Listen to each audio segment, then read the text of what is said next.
If you're looking to take your Delhi Sultanate gameplay to the next level, you know you've got to have a Tower of Victory strategy in your back pocket.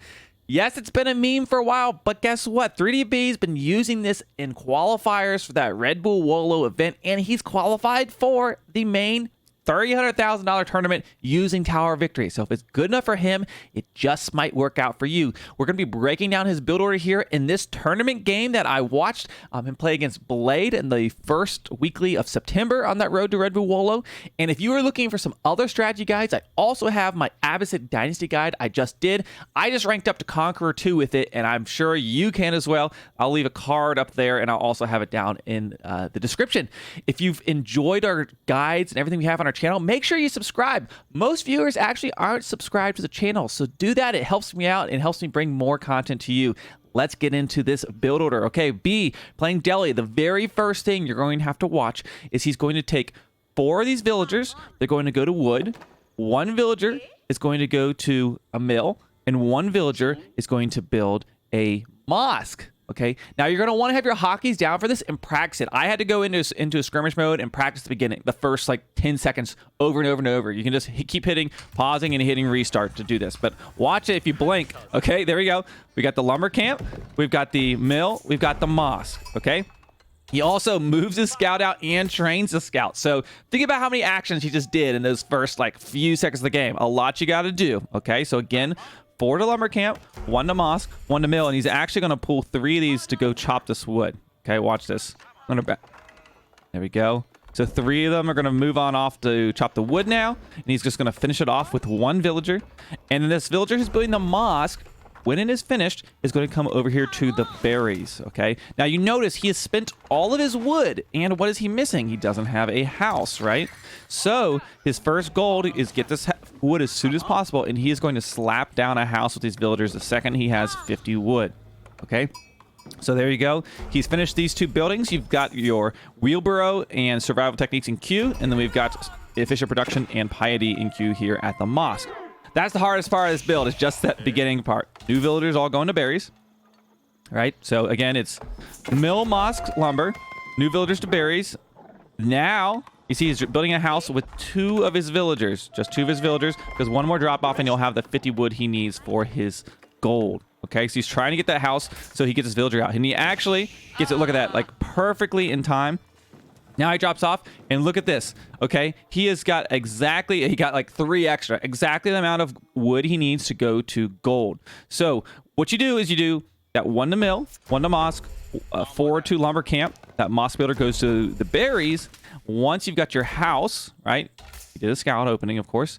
You want to pull your villagers off to gold. He takes 2 to gold and 2 to sheep. Now, I would imagine if the gold was here, you know, he'd walk this way, whatever. So he is going to gold now. Okay, new villager still going to those berries. Okay, there we go. He's got 2 on gold, 2 to sheep, and his new villager going to the berries. This is pretty much the setup for this build. He's got his techs coming in. He's got his mining camp coming down.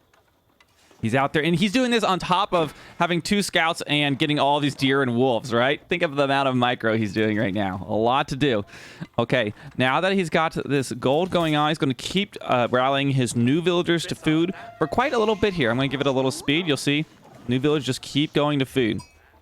And he'll eventually put a 3rd villager on gold. I think it's after his 9th food villager. Let's see here. Okay, here comes the 9th food villager. There we go. Yes. So after the 9th food villager, he puts 1 more onto gold. Okay, so there you go. You see next villager is going to be going on out to gold.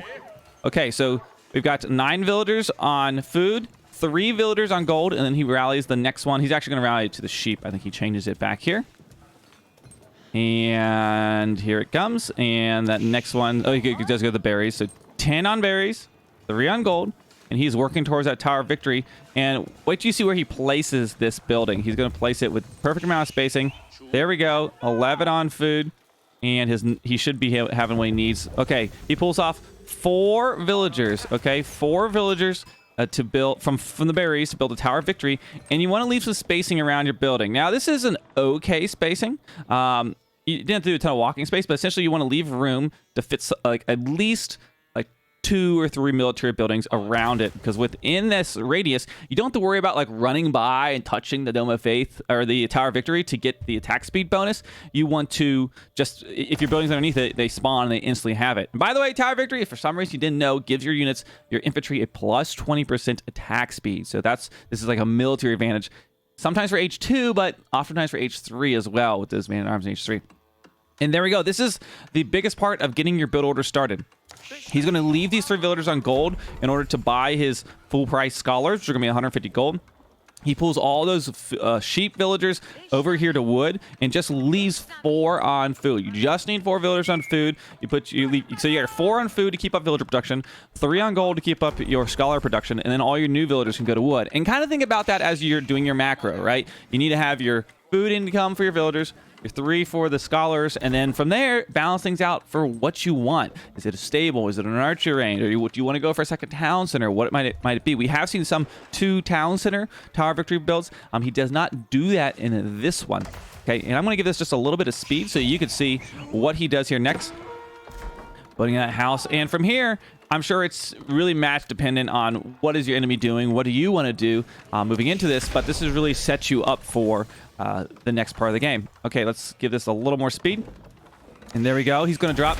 He actually drops down his second mosque before, just as he finishes age up, he drops that second mosque, because 1 mosque is going to be doing technologies essentially, and then 1 mosque is going to be training your scholars. And if you hit this T button right here, they will immediately spawn and jump inside of the mosque. They won't jump outside of it. So you want to hit this toggle to assign the scholar directly.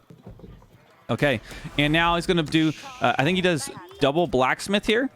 So 1 blacksmith's down, because of course you get this free text with Delhi, and you want to get them in queue. 1 blacksmith, and we got 2 blacksmiths. Okay, and from here, okay, scouts coming in to harass. Okay, he's got this house. He's going to build some military buildings, and there you go. We've got our barracks. So he's got his barracks, and of course these infantry are going to benefit from the Tower of Victory. They're built right here underneath. I really like how compact he's kind of built his base. It's really nice. Look at his macro. Got a majority of his villagers on wood. Then he's transitioned more back to food. Okay, and now he's going to throw in a stable. And we've got just a few spearmen to basically protect. They've got that additional attack speed should they need it. Of course, we're up against Roos. Now, you know Roos is going to town center, right? And he's not nervous. He's not rushing him. He's not going to town center. He's just sitting back doing his thing. He's not nervous about the fact that Roos is booming out on the map. Like, some might be tempted, to try to deny all this boar and expansion actions going on, but he's just focused on getting his spearmen out and controlling these sacred sites. Okay, so he's been scouting, seeing what was going on, so he knew the town center was there, knew he didn't have any archers coming right away, and now he's got efficient production going on both these buildings. So this is the equivalent of 2 barracks, 2 stables, right? They train in 11 seconds, and now he can just have this like crazy mass of units. And look at this, his spearmen moving on in. They're not even afraid to take on archers. They're like, we got additional attack speed, we'll take you. And from here, he controls these sacred sites and basically just uses that gold income to jettison himself towards the next age. So I'm going to leave you guys with this part, but the core of the strategy is that Dark Age action. You got the 1 to mill, 1 to mosque, 1 to lumber camp. 4 to lumber camp. You get that house you need for that first villager. You put... You go basically 3 to gold, 10 on food, essentially, for that transition. Drop that Tower of Victory. You get your additional mosque in transition by pulling your villagers off of sheep and going to the wood line. Get your blacksmiths. Get your barracks for defense. Start training up those scholars, and then what he did here is he ejected his scholars. Just go start taking these sacred sites and walling up on the map. And his spearmen are just have that extra edge that they're really, really useful in these fights. And this is even more beneficial if you go for a fast castle or your later castle age transition and start making those man-at-arms, especially if you do like a House of Learning. Those man-at-arms have additional attack speed, plus that honed blades could be really, really good. Okay, guys, I hope you enjoyed this Tower of Victory build order. I hope you have fun with this out there in the ladder. Hit me up in the Discord if you got any questions about it or have any crazy Tower of Victory wins that you're able to pull off. And as always, thank you for subscribing to the channel. Leave me a comment, help me out with that algorithm, and I'll see you guys in the next one.